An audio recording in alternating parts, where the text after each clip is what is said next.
Hello बच्चों, let's read the question. The question says, what are the various challenges faced by the political parties? यानी political parties के सामने कौन कौन सी परेशानियां आ रही हैं, कौन कौन से चैलेंजेस उसके सामने आ रहे हैं जो कि पॉलिटिकल पार्टीज को फेस करना पड़ता है. So point number 1 is lack of internal democracy. So there is a lack of internal democracy within a party as power is mainly concentrated in the hands of a few top leaders.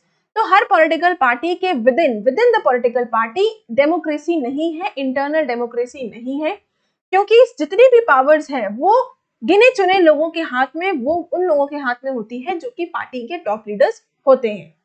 Point number 2 is membership registers are not maintained. यानी एक membership register होता है जिसमें सारे members के नाम mention होते हैं, वो नहीं बनाए जाते हैं.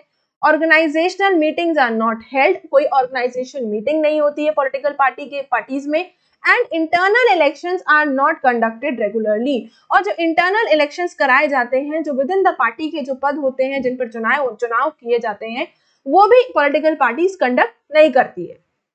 Ordinary members lack access to information and are not in a position to influence party decisions.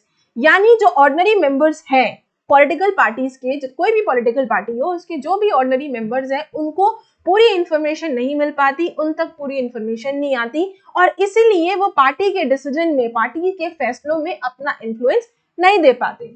Disagreement with the top party leaders. अगर मान लीजिए वो जो ऑर्डिनरी मेंबर्स हैं, वो पार्टी लीडर्स, जो टॉप पार्टी लीडर्स हैं, उनके फैसले को डिसएग्री कर दे, नहीं माने, तो क्या होगा? Makes it difficult for them to continue in the party. तो उनके लिए अब ये परेशानी सामने खड़ी हो गई ऑर्डिनरी मेंबर्स के कि अगर वो टॉप पार्टीज के लीडर अगर उनका फैसला नहीं माना, उनसे डिसएग्री कर गए, तो अब उन मेंबर्स का पार्टी में एग्जिस्ट करना, पार्टी में बने रहना बड़ा ही मुश्किल है. Then second is tendency of dynastic succession. यानी टेंडेंसी ऑफ डायनेस्टिक सक्सेशन का मतलब ये हुआ कि किसी के फादर का बेटा, फिर बेटे का बेटा, इसे कहते हैं भाई भतीजावाद. So the answer is ordinary workers do not have fair chance to rise up to the top positions. तो जो ऑर्डिनरी वर्कर्स हैं पॉलिटिकल पार्टीज के, उनके पास ये बहुत ही कम चांस होता है, कम ही अपॉर्चुनिटी होती है कि वो पॉलिटिकल पार्टी के टॉप पोजीशन तक पहुंच सके. Top leaders take unfair advantage to favor people close to them or to their family members. यानी जो टॉप लीडर्स हैं पॉलिटिकल पार्टी के, वो इस चीज का नाजायज फायदा उठाते हैं और उन लोगों को फेवर करते हैं, उन लोगों के हक में बात करते हैं जो कि उनसे क्लोज होते हैं या उनके फैमिली मेंबर्स होते हैं. इन मेनी पार्टीज, बहुत सारी पार्टीज में top position are controlled by members of one family who even don't deserve that. बहुत सारी पॉलिटिकल पार्टीज में हम देखते भी हैं, बहुत सारी पॉलिटिकल पार्टीज में जो टॉप पोजीशन है पॉलिटिकल पार्टी का, उन्हें कौन कंट्रोल कर रहा है, उन पदों पर कौन बैठा है? या तो उनके घर के फैमिली मेंबर्स ही बैठे हुए हैं जो कि एक ही फैमिली को बिलोंग करते हैं, और ऐसे लोग हैं जो कि इस पद को डिजर्व भी नहीं करते.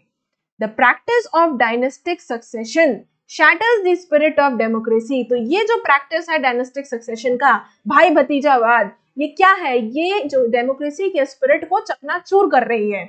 When the incapable and inexperienced people come into power. कब कर रही है चकनाचूर? जब जो कि इसके लायक नहीं है और जो अनएक्सपीरियंस है, जिनको इतना अनुभव भी नहीं है, वो लोग पावर में आ जाते हैं. Next is use of money and muscle power. यानी पैसे का और बल का प्रयोग करना. Since parties focus only on winning elections, they tend to use money and muscle power.